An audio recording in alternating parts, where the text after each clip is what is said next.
Hello friends, so welcome to our next video of Indo Islamic. इस subject के अंदर अभी तक हम काफी कुछ कवर कर चुके हैं जो कि हमारे प्रीवियस वीडियोस में दिया हुआ है, जिसमें इस्लाम कैसे इंडिया में अराइज होता है और साथ में स्प्रेड कैसे हो रहा है, जिसमें कुछ इंपॉर्टेंट रूलर्स की सीरीज को अब हम कर रहे हैं कवर, जिसमें हमने दिल्ली सल्तनत के 3 इंपॉर्टेंट रूलर्स को कवर कर लिया है।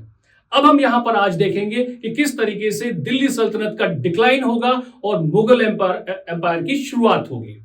तो उसके जो सबसे इंपॉर्टेंट और पहले रूलर होंगे उनके बारे में हम आज देखेंगे, जिसमें उनका नाम आता है जहीरुद्दीन मोहम्मद बाबर। आप लोगों ने इनका नाम सुना होगा, बाबर नाम इंडिया में काफी फेमस है। हम देखेंगे किस तरीके से ये इंडिया में आते हैं, कैसे जो डायनेस्टी है पिछली वाली जो लोधी डायनेस्टी थी दिल्ली सल्तनत की, वो कैसे खत्म होती है, कैसे डिक्लाइन हुई, ये क्यों आ पाए और इन्होंने आकर क्या क्या किया, कितने दिन रहे, ये सारी बातें हम आज के वीडियो में करेंगे। तो शुरुआत करते हैं इसके पहले टॉपिक से, दैट इज सिल्क रूट। अब ये भी आपका क्लास 10 स्टूडेंट्स, ये आपका एक बहुत ही सुना हुआ शब्द है सिल्क रूट। आपको पता है कि जो चाइना से एक सिल्क रूट चलता है जो कि सेंट्रल एशिया होते हुए यूरोप तक जाता है, सी से भी एक रूट जाता है, ये सब आपने पढ़ा हुआ है। तो हम उसके आगे इसके रेफरेंस में और सारी बातें करेंगे। सिल्क रूट जिस रास्ते से जाता है वहां पर कुछ इंपॉर्टेंट शहर होते हैं, और वो शहर क्यों होते हैं, वो वहां पर कुछ ट्राइब्स होती हैं। ट्राइब्स क्यों होती हैं और शहर क्यों होते हैं? देखिए, उन शहरों से होकर जब सिल्क रूट जा रहा है तो ट्राइब्स उस चीज का एडवांटेज लेते हैं और उन लोगों से टैक्स वसूला जाता है जो ट्रेड करने चाइना से लेकर जा रहे हैं यूरोप। तो हर एक ट्राइब अपना इंफ्लुएंस बढ़ाने के लिए उन मेन शहरों पर कब्जा चाहती है जहां से कि टैक्स मिल सकता है। तो इसी में 2 मेन शहर आते हैं जिनका नाम है समरकंद और बुखारा। समरकंद और बुखारा, ये आपको थोड़ा ध्यान रखना है। 2 शहर हैं इंपॉर्टेंट जहां से कि टैक्स ज्यादा मिलेगा और ये सिल्क रूट के रास्ते में आते हैं। अच्छा, इसी में हम देखते हैं कि वहां पर कुछ नोमेडिक ट्राइब्स भी थी पहले, जो कि जैसे कुशांस थे बहुत पहले, जो गुप्तास वगैरह के बाद जो है फिर चीजें डिक्लाइन हो जाती हैं। इसके अलावा हम शाक्यास को देखते हैं, और सेंट्रल एशिया में एक बहुत इंपॉर्टेंट ट्राइब होती है मंगोल्स की, कहीं ऊपर, मुझे शायद और थोड़ा ऊपर बनाना चाहिए, यहां पर कहीं सेंट्रल एशिया में मंगोल्स की भी ट्राइब होती है। तो जो कि अपना एम्पायर को यानी कि अपने ही कंट्रोल को और बढ़ाने के लिए वहां पर और स्प्रेड होते हैं और जगह पर, ज्यादा जगह पर अब एक्वायर करते हैं। चंगेज खान के बारे में सुना होगा, वो भी मंगोल्स थे, उसी ट्राइब से बिलोंग करते थे। तो असल में जो सेंट्रल एशिया में ट्राइब्स हैं वो उस सिल्क रूट्स की वजह से ही पनप रही हैं, उसी पर कब्जा करना चाहती हैं, और ट्राइब्स में आपस में जो कॉन्फ्लिक्ट है वो भी उस सिल्क रूट के लिए ही बना हुआ है। ये बहुत पहले से चल रहा था। इंडिया में जो इंडियन सब कॉन्टिनेंट है, यहां पर क्योंकि फर्टाइल लैंड बहुत ज्यादा थी, इसलिए यहां पर किसी इस रूट्स वगैरह को कंट्रोल करने की किसी राजा की बहुत ज्यादा इच्छा नहीं हुई। आगे देखते हैं इसमें एक इंपॉर्टेंट नाम आता है, दैट इज फरगाना वैली। ये कहां पर है और इसकी क्या वैल्यू है देखते हैं। ये असल में पार्ट है उज्बेकिस्तान का। ये अफगानिस्तान के नॉर्थ में ऊपर की तरफ का एक रीजन है उज्बेकिस्तान, आज पूरा कंट्री है ये। और ये जो फरगाना वैली है ये उज्बेकिस्तान और किर्गिस्तान इसके कहीं बीच में लाया करती है। टेक्निकली जो रीजन है वो उज्बेकिस्तान का पार्ट है। यहां क्या हुआ, ये हम क्यों पढ़ रहे हैं? ये हम इसलिए पढ़ रहे हैं क्योंकि यहां पर पैदा हो रहे हैं बाबर यहां पर पैदा हो रहे हैं फरगाना वैली में, जो कि है टेक्निकली उज्बेकिस्तान में नियर किर्गिस्तान। ये यहां पर पैदा होते हैं और बहुत ही कम उम्र में इनको राजा बनना पड़ता है। वहां पे जो अपनी ट्राइब है उसको लीड करना पड़ता है क्योंकि इनकी फादर की डेथ हो गई थी। और थोड़ा सा इनके बारे में समझते हैं। 12 साल की उम्र में, जो कि है 1494 में 12 साल की उम्र में तैमुरिड प्रिंसेस इनका जो ओरिजिन था, इसके बारे में समझ लेते हैं कि इनका जो ओरिजिन है वो क्या है। इनके जो फादर थे वो तैमूर जो है रूलर जो हुआ करते थे उनके वंशज है, यानी कि फादर की एंड से ये तैमूर थे और मदर के एंड से ये मंगोल थे। तो इसीलिए भी जब इनका जो आगे रूल स्टैब्लिश होगा तो ये मुगल कहते हुए जो है मुगल एम्पायर के तरीके से वो फेमस होगा आगे जाके। तो इनके फादर एक तैमूर थे, तो ये इनको तैमूरिड प्रिंस जो है बोला जाता है। Babur became ruler of Fergana valley, ये भी हम बात कर चुके हैं कहां पर है, तो वहां पर ये रूलर बन जाते हैं सिर्फ 12 साल की उम्र में। और 12-13 साल की उम्र में ही इनको पहला जो है वहां से इन्वेजन भी करना पड़ता है। आगे इनको कंट्रोल करने के लिए जगह है समरकंद, ये भी हमने बता दिया, बहुत इंपॉर्टेंट जगह है। तो सबसे पहले ये एक कैंपेनिंग करते हैं, मिलिट्री कैंपेनिंग, और समरकंद पर कब्जा कर लेते हैं बहुत कम उम्र में। इतनी छोटी उम्र में इन्होंने ये कब्जा कर लिया। अच्छा, अगर उसी वक्त में और चीजों को देखें कि वहां पर मतलब वर्ल्ड में चल क्या रहा है, कहां पर कौन है, तो वेस्ट एशिया में आप लोगों ने क्लास 10th में एक एम्पायर का नाम पढ़ा होगा, दैट इज ऑटोमन टर्क्स।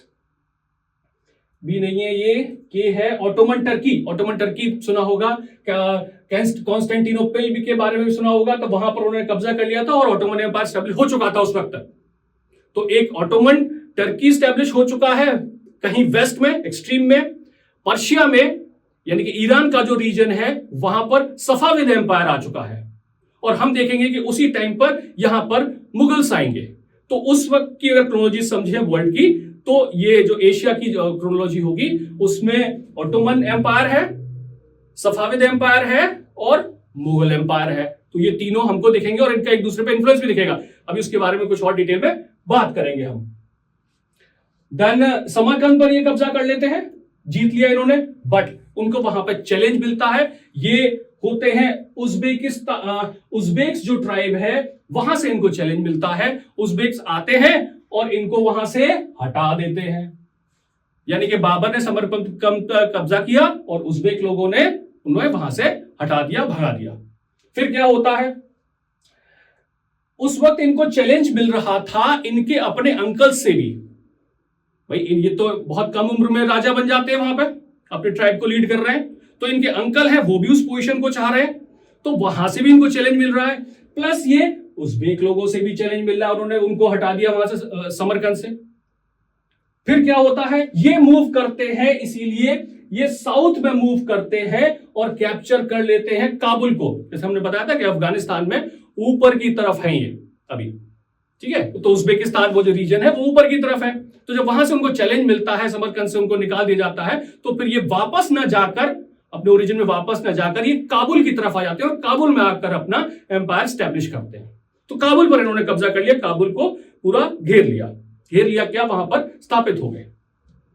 वहां पर हम देखते हैं कि जो उज़्बेक्स लोग हैं ये इनका पीछा करते हुए आ गए काबुल में भी, लेकिन इनको वहां पर काबुल से हटाया नहीं, क्योंकि इन्होंने एक शरण ले ली थी, बाबर ने शरण ले ली थी किसकी, जो सफाविद एम्पायर है उनकी। सफाविद एम्पायर कहां था, सफाविद एम्पायर था ईरान में, तो उनका वो पूरा एम्पायर वहां पर फैला हुआ था। तो काबुल वही उनके रीजन में नहीं था, लेकिन जब बाबर ने उस पर कब्जा कर लिया तो बाबर से बोला कि भाई आप अब हमारे मातहत आ जाओ, हमारे ही एम्पायर के एक तरीके से पार्ट हो जाओ, तो फिर हम आपको उज़्बेक से बचा लेंगे। तो सफाविद एम्पायर की हेल्प से बाबर काबुल को बनाए रखने में कामयाब होते हैं और उज़्बेक्स लोग पीछे हट जाते हैं। मगर उज़्बेक लोग लगातार काबुल पर, बाबर पर नजर गड़ाए हुए थे कि अगर सफाविद जो एम्पायर है उससे अगर इनकी नजर हटे थोड़ा सा, मतलब वो थोड़ा सा उनका ध्यान वहां से कम हो, तो फिर वापस जो है बाबर को पकड़ लें या फिर काबुल पर भी वो भी कब्जा कर लें। इसी में सफाविद एम्पायर की हेल्प से बाबर को समरकंद दोबारा से जीतने का भी मौका मिलता है, वो भी दिलवा देते हैं सफाविद वाले। बट उज़्बेक दोबारा से इनको हटा देते हैं वहां से। मगर जो सफाविद एम्पायर है उसकी हेल्प से ले तो लिया, लेने के बाद लेकिन उसे सस्टेन नहीं कर पाए। उज़्बेक्स आते हैं और बाबर को फिर से वहां से हटा देते हैं। हम ये सारी कहानी इसलिए समझ रहे हैं कि बाबर जहां भी जा रहे हैं वहां पर उनको स्टे करने की कोई स्टेबिलिटी नहीं मिल रही कि वहां रहेंगे, वहां पर अपना रूल स्टैब्लिश करेंगे और आराम से कुछ समय तक रह पाएंगे। वहां पर लगातार डर बना हुआ है, थ्रेट बना हुआ है, उज़्बेक लोगों का डर बना हुआ है और साथ में डर बना हुआ है उनके अंकल का। तो फिर ये वापस ना जाकर ये देखते हैं काबुल से इंडिया को, और इंडिया में जो उनके सबसे नियरेस्ट रीजन था वो था पंजाब का। तो इनको दिखता है कि यहां पर फर्टाइल लैंड है, तो मैं उधर जाने की बजाय क्यों ना पंजाब में आ जाता हूं। तो ये पंजाब में फिर रेड करना शुरू करते हैं। रेड आप समझ सकते होंगे, पिछले भी वीडियो में हमने डिस्कस किया था कि सिर्फ आना, लूटने के मकसद से, हराना और गिफ्ट वगैरह लेना और फिर वापस चले जाना। तो ये शुरुआत करते हैं रेड करना पंजाब को। अभी ये आए नहीं है, इनका अभी मन नहीं है, बट ये उधर देखने की बजाय इंडिया की तरफ देख रहे हैं। आगे देखते हैं इसमें।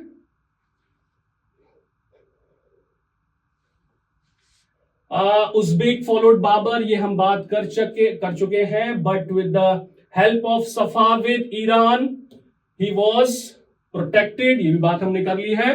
बाबर लुकिंग फॉर स्टेबिलिटी, ये बात भी कर ली है। और ये जो है रेड करना शुरू करते हैं फर्टाइल पंजाब को। ईयर है 1504 से लेकर 1526 तक का। तो इस टाइम पर उन्होंने कोई 4-5 बार जो है यहां पर अटैक कर लिया, 4 बार अटैक कर लिया। और इसके बाद देखते हैं इसमें और भी कुछ इंपॉर्टेंट पार्ट हो रहा है, क्योंकि यहां पर तो हमें पता है कि 1526 में जो दिल्ली सल्तनत है उसका एंड ही हो गया था। तो ये रेड से क्या कर रहे थे, क्या चीजें होती हैं, वो सारी चीजें समझते हैं। इन रेड से बाबर असल में अंदाजा लगा रहे हैं कि जो पंजाब है, जो इंडिया का रीजन है, वहां पर मिलिट्री किस तरीके से वॉर गेमिंग करती है, किस तरीके का वहां पे पॉलिटिकल स्ट्रक्चर है, किस तरीके से वहां पे फर्दर जीत सकते हैं। तो वो पूरी प्लानिंग कर रहे हैं, वो चीजों को समझ रहे हैं। यहां का जो भौगोलिक कंडीशन है, जो ज्योग्राफिकल कंडीशन है, उसको समझना चाह रहे हैं। तो उसके लिए वो ये सारा काम यहां पर करते जा रहे हैं। इसके बाद देखते हैं इंडिया में उस वक्त क्या हो रहा है, भारत में क्या है। भारत में आ चुके हैं इब्राहिम लोदी। इब्राहिम लोदी थे उस वक्त 1526 में। असल में इब्राहिम लोदी का जो टाइम पीरियड है वो है 1517 के बाद ही आ गए थे। 1517 में जो इनसे पहले जो दूसरे रूलर थे लोधी, सिकंदर लोधी, उनकी डेथ हो जाती है और इसके बाद इब्राहिम लोधी बनते हैं, थ्रोन को संभालते हैं। तो वहां पर इब्राहिम लोधी है इंडिया में, जो कि एक वीक किंग कहला रहे हैं, जो कि एक वीक किंग है। और जैसे ही ये इब्राहिम लोधी वहां पर अपनी पोजीशन को संभालते हैं, आसपास के जो कुछ और राजा हैं, जिसमें कि पंजाब के रीजन के भी राजा आएंगे, तो वो कोशिश करते हैं कि क्यों ना इब्राहिम लोधी को हटा दिया जाए और हम दिल्ली सल्तनत पर काबिज हो जाएं। साथ ही मेवाड़ वगैरह जो नीचे का रीजन है, वहां के भी राजा यही चाह रहे हैं कि दिल्ली पर काबिज हुआ जाए। इब्राहिम लोधी कुछ खास मजबूत राजा नहीं है। आगे देखते हैं, Ibrahim Lodi attempts to expand Delhi Sultanat, और जिससे कि उनकी कॉन्फ्लिक्ट्स होती हैं प्रोविंशियल गवर्नर्स के साथ और नोबल्स के साथ। ये अभी हम बात कर चुके हैं कि जो आसपास के नोबल्स हैं, हर एक राजा जब भी कोई मरता है और दूसरा उसकी गद्दी लेता है, तो जो नोबल्स हैं या फिर जो रियासतें होती हैं, वो अपने आप को फ्री डिक्लेयर करती हैं या फिर थोड़ा सा फ्रीडम लेना चाहती हैं। तो उनको दोबारा से कंट्रोल करना पड़ता है, उनको दोबारा से पावर शो करनी पड़ती है नए राजा को। आगे देखते हैं, दौलत खान लोधी, ये उस व्यक्ति का नाम है, दौलत खान लोधी। ये पंजाब के गवर्नर थे, यानी कि इब्राहिम लोधी के एक कजन थे ये दौलत खान लोधी, जो पंजाब में रूल कर रहे थे। ये भी चाह रहे थे कि जो इब्राहिम लोधी है वो वीक हो जाए या फिर उनकी जगह पर ये आ जाए। ये अनस्टेबल करने में कंट्रीब्यूट कर रहे हैं दिल्ली सल्तनत को। ये इन्वेड करवाते हैं बाबर से, इनवाइट किया इन्होंने बाबर को। ये भी हिस्टोरियंस ये मानते हैं कि एक चिट्ठी लिखी गई थी इनके द्वारा बाबर के लिए कि आप आइए और यहां इन्वेड करिए। असल में ऐसे नहीं कहा था कि आओ और हमारे ऊपर आक्रमण करो, बल्कि बाबर क्योंकि इससे पहले कई बार रेड कर चुके थे, तो ये चाह रहे थे कि इस बार दोबारा से आओ और दिल्ली और आगरा तक आप इन्वेड करो, उनको हरा दो, मैं आपका साथ दूंगा। तो फिर आप तो चले जाओगे, इनको लग रहा था बाबर वापस चले जाएंगे दौलत खान को, तो जब वो चले जाएंगे तो इनको वो पोजीशन मिल जाएगी। तो ये सोचते हुए ये बाबर को लेटर लिखते हैं, इनवाइट करते हैं कि बाबर आए और इन्वेड करें। इसके बाद हम देख रहे हैं कि राणा सांगा एक और वो व्यक्ति हैं, राणा सांगा, ठीक है। ये कहां थे, ये मेवाड़ जगह थी। तो आपको थोड़ा सा मैप में बताते हैं और आके, अगर हम इंडिया को इस तरीके से समझें तो दिल्ली कहीं यहां आ जाएगा, तो मेवाड़ का रीजन कुछ यहां पर है और पंजाब का यहां पर है। तो यहां के ये जो राजा थे मेवाड़ के, राणा सांगा, ये भी बहुत बहादुर थे। राजपूत का जो पूरा ग्रुप था उसको लीड करते थे। राजपूत लोग चाहते थे कि इनके साथ जो है युद्ध करें, इनके साथ से मतलब इनके साथ मिलकर, तो ये जहां चाह रहे हैं वहां पर युद्ध हो। तो ये सारे लोग मिलकर ये है तो दिल्ली सल्तनत के लिए थ्रेट बने हुए हैं और साथ में इनवाइट कर देते हैं बाबर को कि अब आप आ सकते हो काबुल में रूल करते थे। एक कहानी ये भी कहती है, कुछ हिस्टोरियंस मानते हैं इस बात को, कि राणा सांगा ने भी लेटर लिखा था, लेकिन इस बात का कोई प्रॉपर एविडेंस नहीं मिलता। तो हम लेटर की बात अगर मानेंगे तो सिर्फ दौलत खान की तरफ से मानेंगे कि इन्होंने लेटर लिखा था, राणा सांगा ने नहीं लिखा था। लेकिन राणा सांगा चाह रहे थे कि जिस वक्त ये युद्ध होगा, इब्राहिम लोदी युद्ध में होंगे, तो उसी वक्त ये भी क्यों ना उन पर आक्रमण कर दें और उनको वीक करके उसको कैप्चर कर लें, दिल्ली सल्तनत पर कब्जा कर लें। बट होता क्या है ये देखते हैं। ये नहीं कर पाते और बाबर जो है अकेले ही हरा देते हैं दौलत खान की हेल्प से इब्राहिम लोदी को। कैसे हराएंगे? जो बैटलफील्ड बनेगा वो बनेगा पानीपत। तो ये बात हो रही है first battle of Panipat, Panipat का पहला युद्ध, और उसमें ईयर कौन सा है? 1526। किस किस के बीच में हो रहा है? इब्राहिम लोदी दिल्ली सल्तनत को बचाना चाहते हैं और बाबर में जो कि लड़ रहे हैं उन्हीं के एक कजन के साथ जो पंजाब से आए हैं। तो यहां पर देखा गया कि इनमें से कोई एक जरूर मारा जाएगा, न तो इब्राहिम लोदी पीछे हटने को तैयार है और ना ही बाबर। इब्राहिम लोदी को इस चीज का कॉन्फिडेंस है कि उनके पास 50,000 या थोड़ी बहुत उससे ज्यादा इतनी बड़ी आर्मी है, जिसमें हाथी भी है, घोड़े भी है, सब कुछ है। बाबर के पास हाथी वगैरह नहीं है, लेकिन उसके पास कुछ और है जो एक छुपा हुआ हथियार है जिसके बारे में अभी इब्राहिम लोदी को नहीं पता। बाबर के पास जो सेना थी वो बहुत छोटी थी, लगभग 10,000 सैनिक ही थे उसके पास, 10 या 12,000, और इनके पास तो 1,000 तो हाथी ही थे। तो इब्राहिम लोदी बहुत कॉन्फिडेंस में आते हैं, पानीपत में देखते हैं सामने बाबर है, तो वो सीधे ही पूरी ताकत से एक साथ उनके ऊपर आक्रमण कर देते हैं, बाबर के ऊपर। बाबर को यह पता था कि अगर युद्ध थोड़ी देर और चला तो बाबर की हार निश्चित है। तो बाबर ने अपना सबसे खतरनाक हथियार निकाला जो अभी तक युद्धों में इस्तेमाल नहीं हुआ था। जैसा कि हम अभी पिछली स्लाइड में भी बता चुके हैं आपको कि कॉन्स्टेंटिनोपल वहां पर ऑटोमन्स आ चुके हैं, ईरान में जो है सफाविद एम्पायर आ चुका है। तो इनको जो है गन से रिलेटेड एम्पायर भी बोला जाता है, गन पाउडर एम्पायर। तो यही काम शुरू किया बाबर ने भी यहां पे। उन्होंने क्या किया? उन्होंने एक नया हथियार यहां पर इंट्रोड्यूस किया जो थी तोपें और गन्स, जिसमें बारूद का इस्तेमाल हो रहा है। तो तोपें उन्होंने छिपा कर रखी थी, कुछ इस तरीके से फॉर्मेशन बनाई, 3 रोज के थ्रू आगे कवर दिया उनको, कुछ एक बाड़ वगैरह लगा दी, साइड में भी कवर दिया उनको, और जब सामने से सेना आती है इब्राहिम लोदी की, तो ये छुप कर जो बैठे हुए हैं यहां से तोपों से हमला शुरू हो जाता है। तोपें गरजने लगती हैं, जिसकी वजह से जो हाथी उसके से जो इब्राहिम लोदी की सेना आ रही थी उसमें भगदड़ मच जाती है। हाथी वापस लौट जाते हैं इतनी ज्यादा आवाज सुन के। जब हाथी वापस लौटते हैं तो इब्राहिम लोदी की अपनी ही सेना को रौंदना शुरू कर देते हैं। तो जब यह भगदड़ मच रही है तभी बाबर अपनी पूरी ताकत से, अपने घुड़सवारों की ताकत से हमला कर देते हैं इब्राहिम लोदी पर और उनकी पूरी सेना को तहस नहस कर रहे हैं। इब्राहिम लोदी अपने सबसे जो स्ट्रॉन्ग जो उनका जत्था था जिसमें कि वो खुद थे उसके साथ आक्रमण करते हैं वापस इनके ऊपर, लेकिन उसमें वो मारे जाते हैं। तो बाबर ने छोटी सेना होते हुए लेकिन एक टेक्नोलॉजी कह लीजिए, वॉर टेक्नोलॉजी, नई वॉर टेक्नोलॉजी को इंट्रोड्यूस करके, जिसके बारे में और किसी को यहां पर इब्राहिम लोदी को किसी को पता नहीं था कि उस तरीके से भी युद्ध हो सकता है, उससे युद्ध किया और छोटी सेना होते हुए भी एक बड़ी विक्ट्री हासिल कर ली। पानीपत में ही इब्राहिम लोदी की कब्र बनाई जाती है। इसी की वजह से बाबर ने पानीपत को जीतने के बाद वहां पर एक मस्जिद ही बनवाई, उसे भी बाबरी मस्जिद कहते हैं।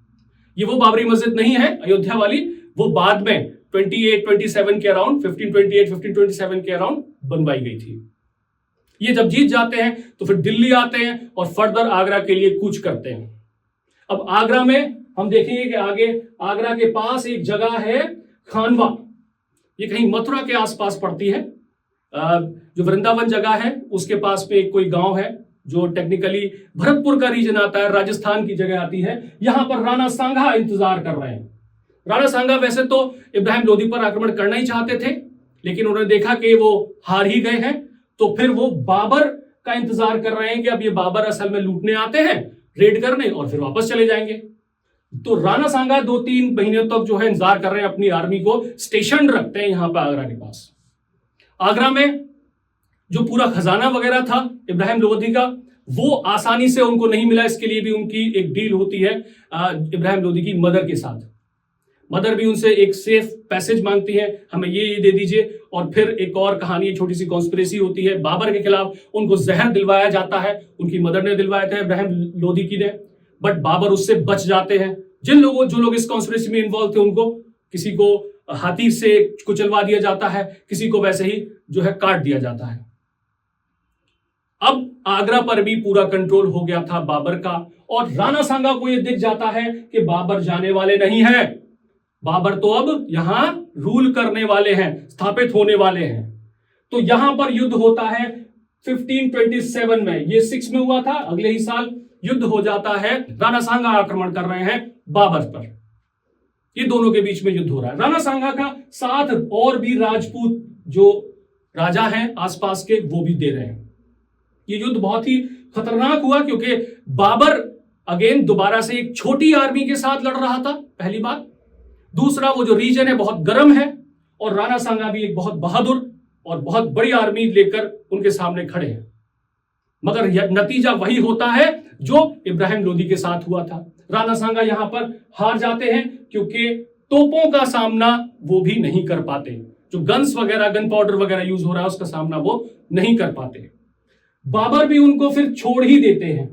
बाबर कैसे छोड़ देते हैं? भाई वो हार गए तो उनको मार देना चाहिए, क्योंकि वो भाग रहे हैं तो उनका पीछा नहीं करते ज्यादा दूर तक, क्योंकि बाबर को भी यहां पे बहुत ही नाको चने चबाने पड़ गए थे इनको हराने में।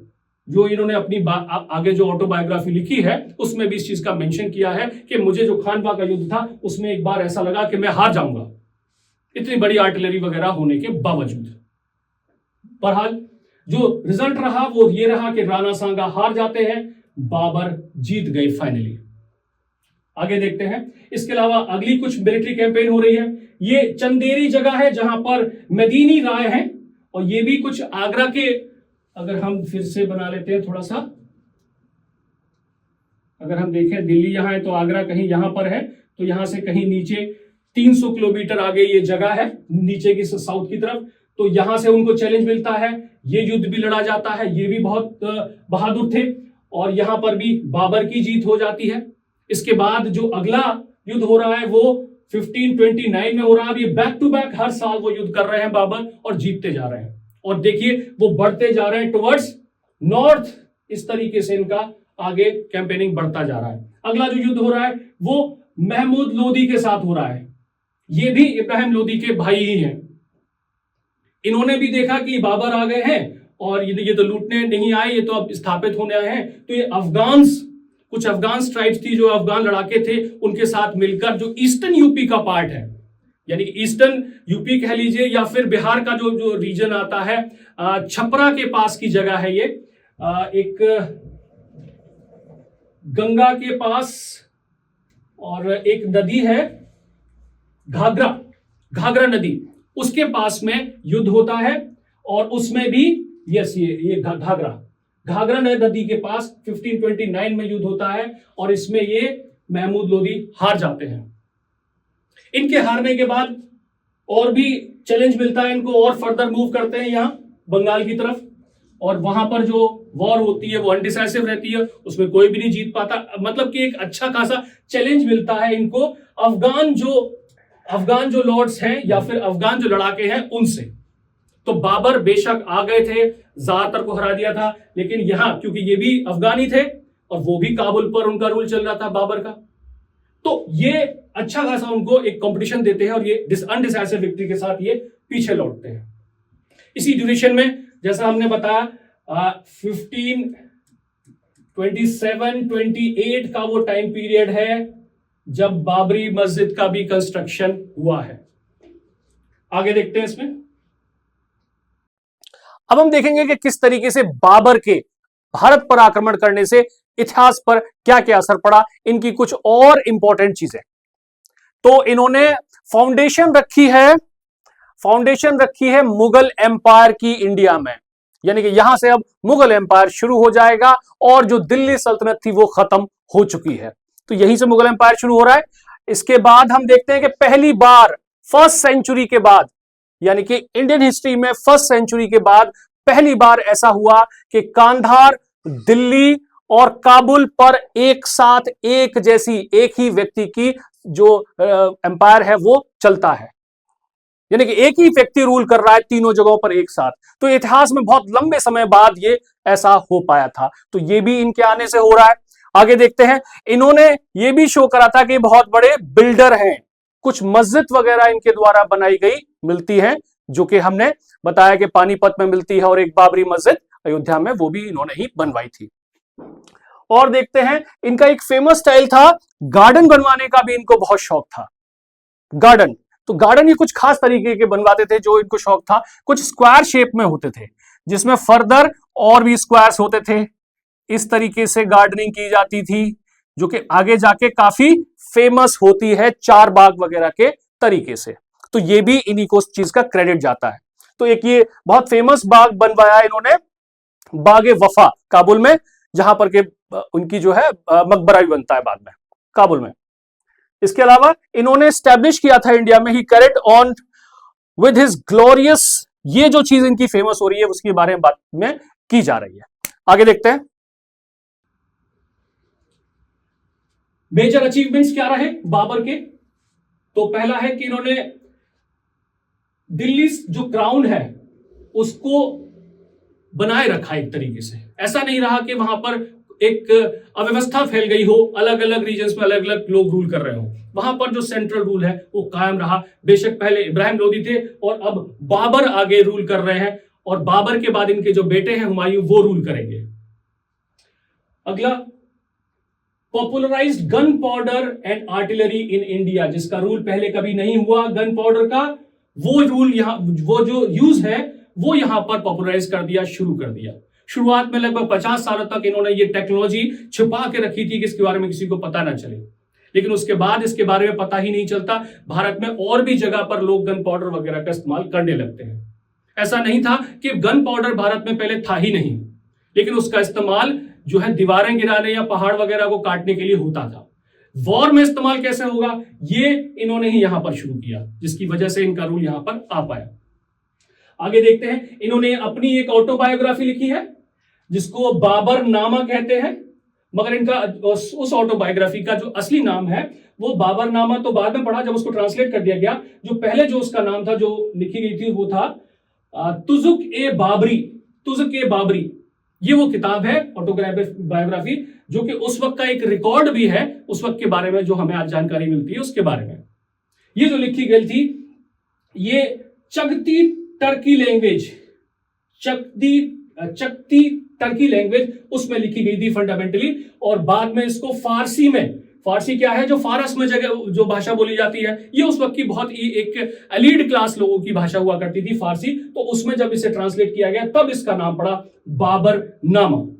इस बुक में इन्होंने बहुत ही फ्रैंक तरीके से खुलकर उस वक्त की कंडीशन के बारे में बताया है। क्या क्या चीजें थी, जैसे फ्लोरा फोना, यहां पर कैसी जमीन है, कैसी वेजिटेशन है, उसके बारे में उसमें लिखा हुआ है। वो बड़े तरबूज को लेके बहुत ही वो परेशान थे कि यहाँ के तरबूज बहुत छोटे होते हैं, इस तरीके से। साथ ही जो लिखा गया वो फ्रैंक तरीके से लिखा गया। फ्रैंक से मतलब क्या है, फ्रैंक से मतलब जैसे पहले हिस्टोरियंस करा करते थे, राजा के बारे में बातें बहुत ही बढ़ा चढ़ा कर लिख देते थे कि इतनी 10 गुना बड़ी सेना थी, ये थी, और राजा ने उनको हरा दिया, उस तरीके से। लेकिन नहीं, इन्होंने एक बिल्कुल सही वर्णन किया है कि मैं एक समय मुझे लगा था कि मैं हार जाऊंगा युद्ध और राणा सांगा के साथ, तो वो भी इसमें इन्होंने एज इट इज ही मेंशन कर दिया गया। और आगे देखते हैं, उसमें कैटामाइट के बारे में भी मेंशन है, यानी कि होमोसेक्सुअलिटी के बारे में। इनका जो कुछ रुझान था, कुछ लड़कों की तरफ भी था, तो उसके बारे में भी इन्होंने मेंशन इसमें किया है। इसके बाद इनकी जब डेथ हो जाती है, इनकी डेथ हो जाती है 1530 में, यानी कि सिर्फ इनको 4 साल मिलते हैं। वॉर बहुत करी, मुगल एम्पायर स्टैब्लिश कर दिया, सारा कुछ किया, लेकिन उसको एंजॉय करने के लिए इनको समय नहीं मिल पाया। जो बैटल के वुंड्स थे उससे इनकी डेथ हो जाती है 1530 में। इनका जो मकबरा बनता है वो काबुल में बनाया जाता है, काबुल में इनका मकबरा बनाया जाता है। और इन्होंने वहां पर एक बाग भी बनवाया था, बागे बाबर, वहीं पर इनका मकबरा बनाया गया।